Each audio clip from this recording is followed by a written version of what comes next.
Well, hello everybody.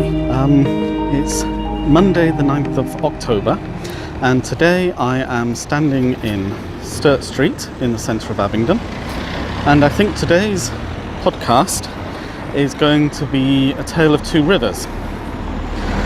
This road, Sturt Street, is so named after the River Sturt that actually runs underneath this river in a culvert underneath all of these buildings all the way along the way, and there are parts of the culvert which are believed to be medieval, built at about the same time as St Nicholas's Church, which we'll walk down to is the other end of this road.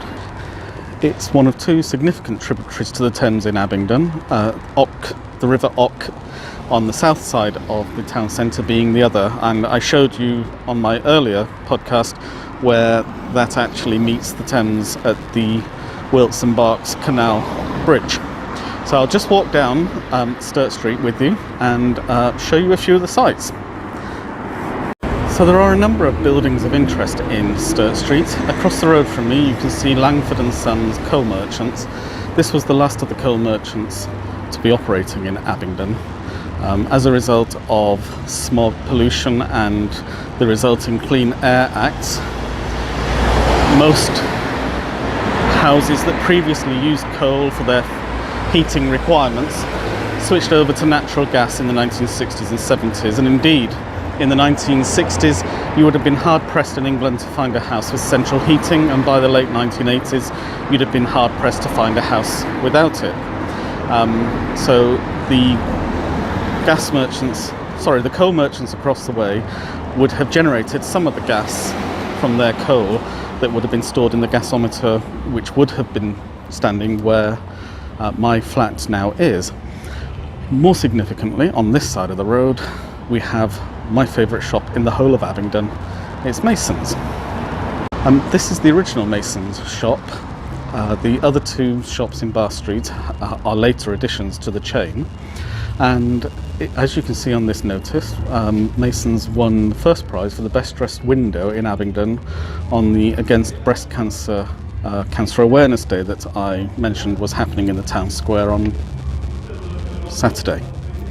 And as you can see, it's been very beautifully made up, and in fact I think you can also see well, we know what they are, we're not going to say what they are, but they're obviously prosthetics. And it's a rather pretty in pink window with lots of patterns up the side. Abingdon has a number of interesting buildings, and many of them show their origins as 17th and 18th century dwellings, and some very fine examples of townhouses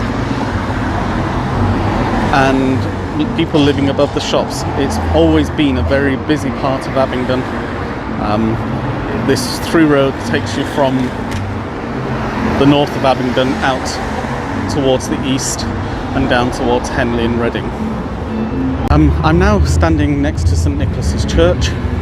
Walking up, there's the County Hall, and you can see in the wall the evidence that below my feet is a culvert containing the River Ock. There's another one of these on the other side of the building, which indicates that these are relieving arches to relieve the pressure on the arch below and to spread the weight of the building sideways in both directions. Now, the elephant in the room, you may be able to hear there is an awful lot of noise coming from behind me, and that's because at the moment Abingdon is enjoying the Michaelmas Fair. This is a street fair with rides and sideshows and all kinds and food from street vendors and all kinds of excitements for young people. This is an annual fair that takes place on the Feast of St Michael, which was the 29th of September, or in the week or two immediately afterwards. It starts here at the end of the High Street and goes all the way to the far end of Ock Street, and is considered to be the longest street fair anywhere in the world, on a non-permanent basis. So I will take some video walking around the fair.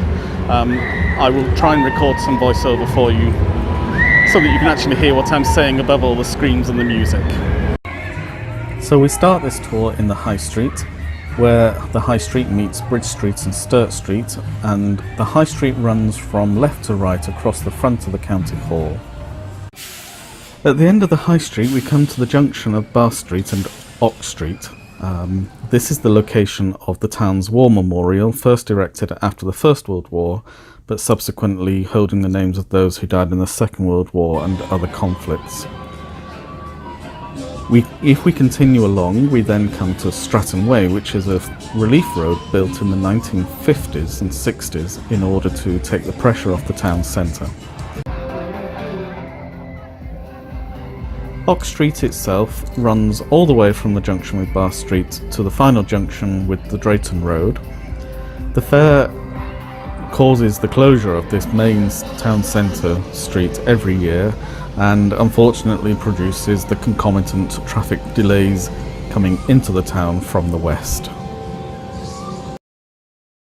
So it's me again. It's now a couple of hours later. I've done a bit of editing and I've learned some new techniques making this video, which I'm very pleased about. I just wanted to finish, really. I started the video saying that this was a tale of two rivers, and I covered the Sturt Street River significantly. But what I haven't really done at all is talk about Ox Street and its significance. The River Ock flows in parallel to Ox Street through its whole length in Abingdon and out, well, it comes from the west into the town. The river rises from various springs at the foot of several of the hills out towards Uffington and the White Horse. These are chalk hills and spring water easily comes out of them, and by the time it gets to Stanford in the Vale, the various little streams have become a river, an identifiable river, the River Ock. Stanford in the Vale, the name Stanford probably comes from the stone ford, which would have been the crossing of the Ock at that particular point. The Ock is named after the medieval English word for a salmon. At that time there would have been salmon in the river, so the Ock River is technically the Salmon River.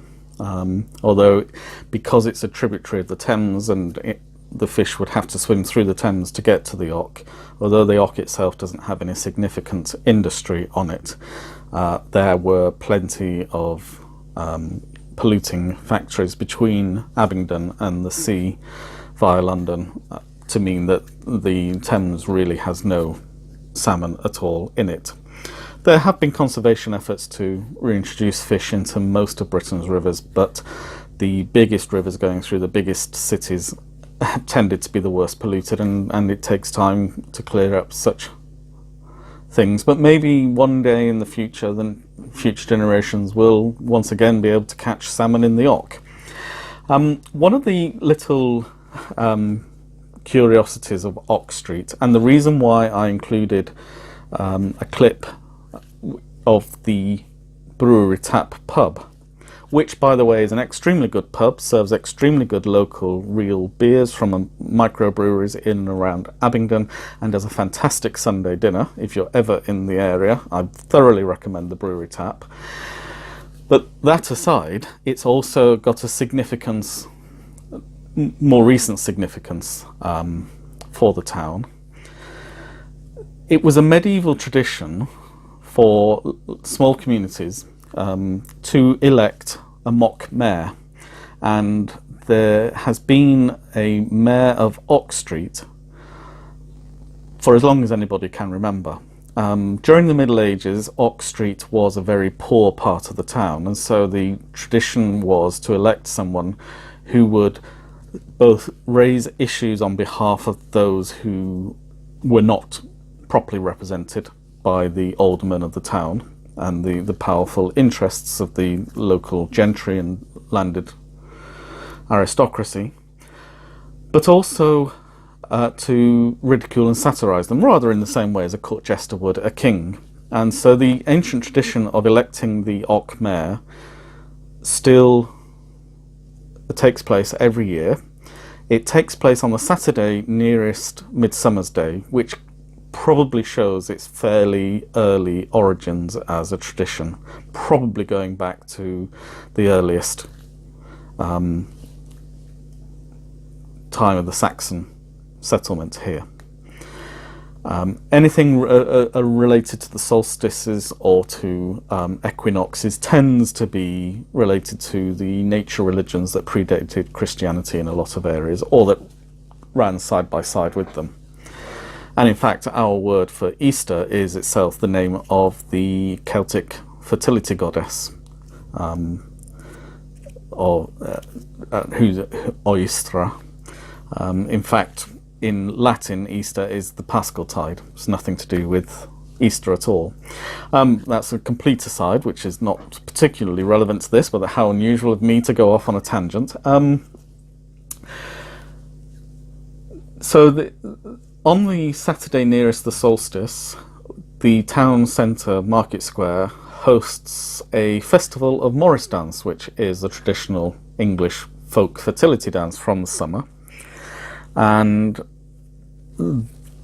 during this festival, people who live on or near Ox Street, and there's a defined area on or near Ox Street, get to have a vote. They still elect the mayor of Ox Street, and the election happens, an open election happens in the Brewery Tap pub, and at the end of the election, the person who has been elected is raised shoulder high on a platform of flowers and carried through to the marketplace, where the final dance, as the sun begins to set on Midsummer's Day, or the Saturday nearest now, takes place.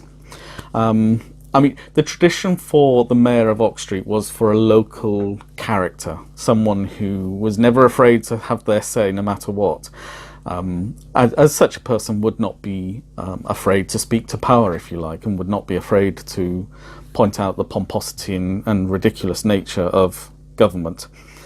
So I just wanted to include a little bit about the two rivers, and I've also got, I think I'll put it in here if I can, a picture of the Sturt Street culverts, which were uncovered as part of the works when Stratton Way was being built as a relief road in the mid-1950s and early 1960s, which had saw the bulldozing of most of the town centre, unfortunately, and the building of purpose-built public buildings, doctor's surgery, library, that kind of thing. I mean, very useful buildings, but it is a shame in some ways that we've lost a link with our own past.